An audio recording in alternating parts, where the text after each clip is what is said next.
Hello and welcome back to the channel. For today's reaction, we'll be covering the series finale of The Acolyte, dubbed, very appropriately, The Acolyte. I'm really looking forward to this episode. I am slightly concerned, as I think, while I have enjoyed The Acolyte overall as a series, I think we have suffered from a few pacing issues personally. I understand that is subject to opinion. But I found at points that I don't think that it's been structured great, and that it's kind of, as a story, flows kind of weirdly. So I'm slightly worried that they're going to be able to conclude and wrap everything up nicely in this episode. However, I hope I am proved wrong. And I hope that I will enjoy this episode as much as I've enjoyed the rest of the series. However, without further ado, I have waffled for more than long enough. Let's get into the series finale of The Acolyte. Okay, with the emphasis of this recap covering the twins, I do wonder if we're going to get an explanation for them this episode. I hope we do, but we'll see. We'll see. We've got a lot to wrap up. I am also curious to know Vanestra's involvement in this. I'm also wondering how this is going to go, especially with Sol, and how he's kind of acted as we've seen in the flashbacks. And also what's going on between these two, because we barely touched on them in episode 6. It looks like we're going to be picking up right where episode 6 left off. What is this kind of forced sensory deprivation going to bring?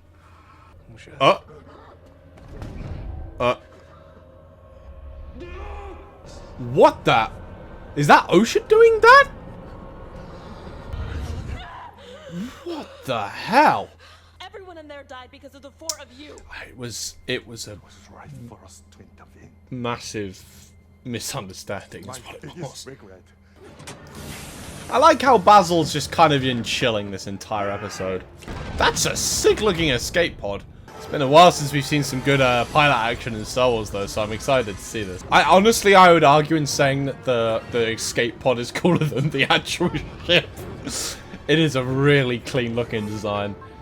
Back to Brandok, it looks like. Bonk.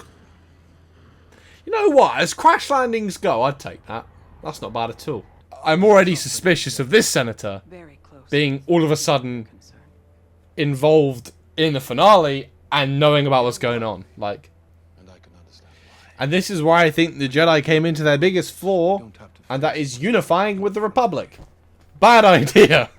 I don't think he's done pursuing her as an apprentice. Or an acolyte, as probably would be more appropriate. I do like the ship. The ship is really cool as well. I'm liking the ships in the Acolyte so far, to be honest.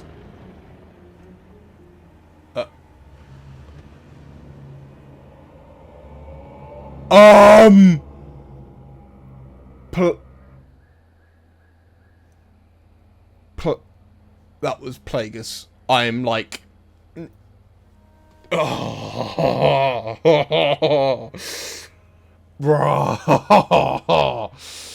I'm fangirling. Like that was Look at that shot as well. Like, some of the scenery in this show has just been on point and just very good. It's really powerful having Sol revisiting these sites as well. But where is Camille gone? I'm assuming he's probably gone off to, like, scale the wall or something like that, whereas, like, Osha's clearly trying to figure out the elevator. Again, I will say this for The Acolyte, while I have had issues with the show's pacing, the choreography, especially regarding to the fights, on point. And it's also giving, like, kind of Endor vibes. Like, that specific, like, corridor bit there really does remind me of the bit where Luke and Vader kind of like properly talked father to son the first time in Return of the Jedi. I'm liking the Shoto blade. It wasn't really apparent before that that's what that was. Go off, Sol. Double saber throw.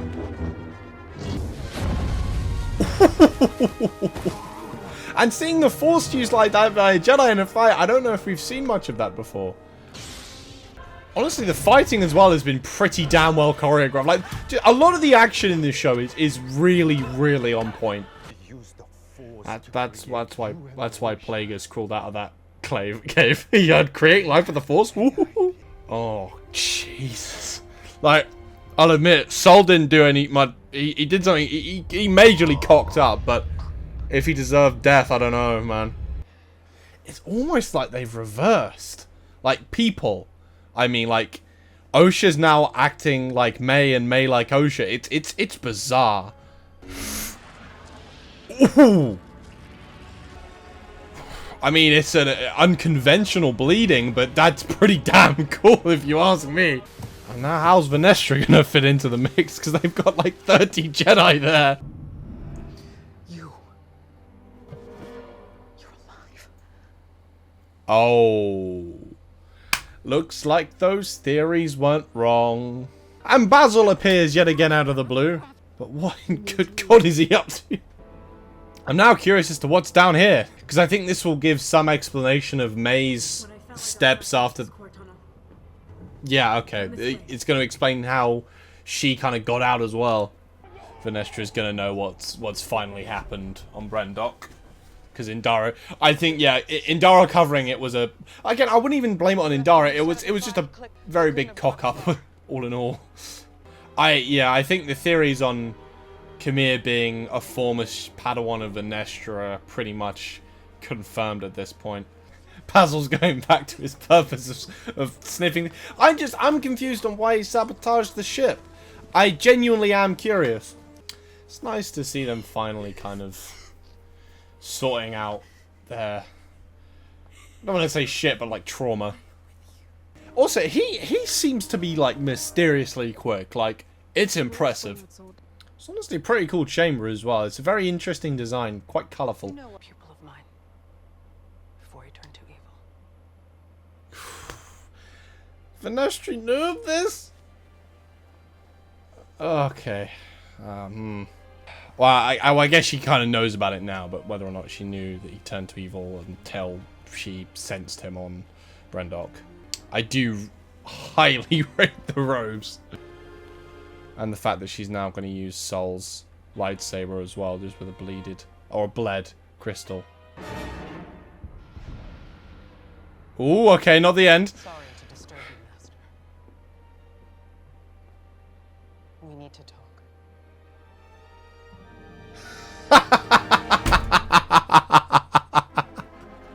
After all the assurance Leslie Headland gave, Yoda will not be appearing. What does he do? Makes a cameo right at the goddamn end of it. Of course he does. So that was the season finale of The Acolyte. And I think I can quite happily say I wasn't disappointed. I think this was all in all a fantastic episode. I won't lie, I wish we got more answers than we did. I'm not going to pretend that I don't. I think the show has done such a phenomenal job at kind of creating this mystery and adding these layers, but I think it's given us too many questions for it to satisfyingly answer all of them, or enough of them, in the finale. Now, do I think that the series is terrible because of this? No, I don't. I think, despite its flaws, The Acolyte is a good series. I just think that... I personally think the structure should have been different. But all in all, fantastic finale. We got an altercation between Sol and Camille. I think it's pretty likely we're getting a season 2. The fact it's also referred to as season 1 on Disney Plus does lead the suggestion we're getting a season 2, and especially given like the way they left it off, I think a season 2 is almost definite. The shot of Plagueis, I won't lie, that took me off guard. And I wish we got something else to kind of like, and I'm not saying like a full dialogue scene between him and Camille, but kind of like a thing of explaining, well, what's he doing there? Why, you know, what's kind of going on there? Like, that would have been, or at least more of a hint. Although, granted, I guess there's only so many things you can establish in a finale before going to a second season, and that is it's a good enough cliffhanger to know, okay, no, there are some Sith that you guys know of that are involved. And I think this is the first confirmation we have that in canon, Plagueis is a Bith. As obviously we not Bith, sorry, that's the wrong one. Bith is, it's not Bith, it's from Mune, not Bith. Bith was his master. I got confused, apologies. I did actually start a reread of Plagueis, and I immediately went, yeah, he's a Bith. No, wait, no, that's not a Bith. But he's immune from the planet Munlusk. So that's actually been confirmed, because it wasn't prior, I don't believe. But the fact we got a shot of him was really, really cool. It was a bit weird that he was just kind of like, ooh, I'm here. And I'm curious to know his involvement. I mean, I think there's no denial that he knows who Khmer is, and he is aware of him. Whether or not he has interacted with him or he's hunting Khmer down, two very different questions. I think while it is entirely possible that Khmer is apprentice to him and Osha is now his acolyte, I think that's possible. However, I don't know. We'll have to see what happens here, because obviously we know that Plagueis is Palpatine's master. This has been established in canon, and I doubt, well, okay, there is no doubt in my mind that they will ever go near retconning that. They will never retcon it. There is no doubt in my mind about that. So I can already hear a group of people going, they're gonna retcon Plagueis and City. Like, no, I highly doubt it. I would stake money on the fact that they will not do that. However, having him involved, I think was really cool, because I think a lot of fans were expecting this to be a little bit more Sith heavy, and I can understand that as a valid critique of the show, as my understanding was it would be a little bit more Sith heavy. I think we should have had a little bit more explained about Mae's journey. Obviously, we learnt about, okay, this is what happened, how she got to, like, the tree, fair play, but that's essentially telling us how, like, Darth Maul got out of, like, the trash tunnels of Naboo. Rather than actually telling us, okay, well, where did he go? Like, okay, sure, he fell through a few of the tubes, but give us more, please. Like, it's like if Luke fell in Empire Strikes Back and all of a sudden in Return of the Jedi he was just fine and somewhere else. Like, well, how did he get out of that one? Like, I kind of want to know more there. I think that it's entirely possible we may get that explained later down the line. We still don't really know, and I don't think enough has been explained yet about what is going on, what went on Brandok, what the whole Virgins thing was, how Mae and Osha work. Like, there's a lot of questions to be raised here, but I think, given how Season 1 has ended, I think Season 2 is practically confirmed. You know what, actually, I will quickly go off camera and check the fact that there has been a Season 2 confirmed. Okay, so as of about 6 a.m, there was an article by the Radio Times. Supposedly, there is no outward confirmation that the Acolyte has been renewed for a second season. However, I honestly think the way they've left this off, undoubtedly we're getting a second one. I don't think the negative reception was enough to dissuade them from posting it. And also, I do want to say this is kind of like a fair point, and I think it's a fair point. If any Star Wars show would be cancelled off of negative backlash from the first series, we'd have very, very few Star Wars shows. Like Clone Wars, for example. I already know how much hate there was for the Clone Wars movie. Phantom Menace, the amount of hate that got before they released 2 and 3, and now it's actually held in high regard. So I think it's almost like confirmed we're getting a second season, in my opinion. But all in all, this episode was fantastic. The choreography with Sol and Khmer and Mae and Osha, again, they have proven time after time that the choreography in the show just hits different. But we got this whole thing with Venestra and Khmer now. Like, of what the hell is going on there, because that was only very, very briefly touched on and more or less confirmed. I think there was a lot of theories after Khmer was just like, yeah, I was a Jedi a long time ago, and then all of a sudden he's got like these scars on his back that people are like, oh, well, that looks kind of like a whip, and Venestra has a light whip. I'm kind of confused on how a light whip would leave scarring. I would have thought they would like whip straight through. I don't know how they work much, and we haven't really seen it work properly in live action, other than that very brief whoosh of the like flying bug thing. So I'm very interested to see where that would go. Sol getting blamed for everything was so, funnily enough, and I'll credit the creator. I was having a discussion with I can't quite recall. He changed his @ recently, but a creator named Kenny. I will put like an overlay, his TikTok name. And his theory was honestly that Venestra would kill Sol and blame him for everything. I was like, that's not gonna happen. But honestly, I mean, the Venestra blaming him for everything, I was like, oh wow, okay, that actually did happen. Fair play. And I think I may have to apologize, because I very vehemently disagreed. I was like, that's not gonna happen. But to be fair, credit to him, he was part right. But honestly, I think it's kind of tragic, and I wish we got more of Sol's motivations explained. I think the coming, I think the growing to love Osha, I can kind of understand over the years. The initial kind of thing there, I'm a bit kind of like, that's a little bit odd. That's, you know, I'm not suggesting anything like fish. I'm just like, it's odd to go, yes, I'm going to really force myself into that situation and just cock it all up. But again, the kind of growing over the years, and then the attachment that grew, and then he didn't deal with that attachment. I think, yeah, it's just a tragic story of another Jedi who did not, again, I mean, oh God, how many Jedi have there been that haven't had attachment issues? So it's not exactly unexpected. Let's just say that much. But it was really tragic to see that Sol hadn't had that whole moment of falling from grace almost. The bleeding crystal scene was interesting. It wasn't something I was actually expecting, to be honest. But the fact we got it was really cool, and it was a very unconventional way of it happening. Usually it's kind of like, bah, like, no, just I did a bad job of doing it, but like kind of intense. But I suppose this was intense as well. I guess I didn't expect to see it in that kind of form. The way I always kind of imagine as a Sith kind of sitting in a cave going against a crystal, and then bang, all of a sudden it's red. Although I guess even in like Jedi Survival we didn't get exactly that, but it was a little bit more emotionally charged.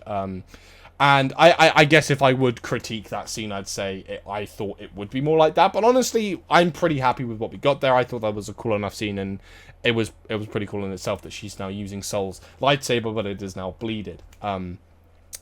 Osha, Mae kind of getting just brain wiped was surprising. I was not expecting that at all. And the fact that now she's going to be working with Vanestra to try and track down Chimera and Osha, that's going to be interesting. I'm very interested to know where this show goes. I think as a first season or as a season goes, this has been a good season. I think it will what will make it better is getting a season 2 and furthering this story. And all in all, I'd probably rate the Acolyte Season 1 probably a 7 out of 10. I do not want to say it's a 10 out of 10 because I don't personally think that. I think there have been moments of this show that are worthy of a 10 out of 10. Like Episode 5 was phenomenal. And I think a lot of the narratives that they've done in this season have been absolutely fantastic. Do not get me wrong on that. However, I think just the way it was structured and a lot of the pacing was a bit squiffy, and it led to kind of everything having to be kind of rushed through in this finale. And while the finale actually didn't feel rushed, like the fact that this all happened at the end, and then, like, you know, I feel like it could have been better structured all in all. But again, that's a personal opinion. That's just how I feel about the episode. So be sure to let me know what you guys thought of this episode of The Acolyte and what you have thought about this season or series as a whole. On the most part, again, I have really enjoyed it. I just think I have kind of a couple of issues, a couple of nitpicks per se. But yeah, all in all, I really enjoyed it. And yeah, that has been the season finale of The Acolyte. Thank you all very much for watching. If this is somehow the first reaction that you have caught me on, I have reacted to the rest of The Acolyte, and you can find them all on my channel. They're all in a playlist named The Acolyte, so it's pretty easy to find. And yeah, I've reacted to all of the episodes so far, so if this is the first one you're seeing, I'd be surprised if it was, but you can go back and check out the previous ones. I do also cover Doctor Who, House of the Dragon, Game of Thrones, which I do need to start releasing some more stuff on because I'm severely behind in releasing a new one of those, and they are all recorded. But yeah, if you like this, please be sure to like, subscribe, hit the bell so you get notified when I post new videos, all that good stuff. But yeah, do comment what you thought of the Acolyte finale and what you thought of the Acolyte as a whole. I am genuinely really interested to know what other fans thought of this series. But that will be all from me this video. Thank you all very much for watching, and I will see you in the next one.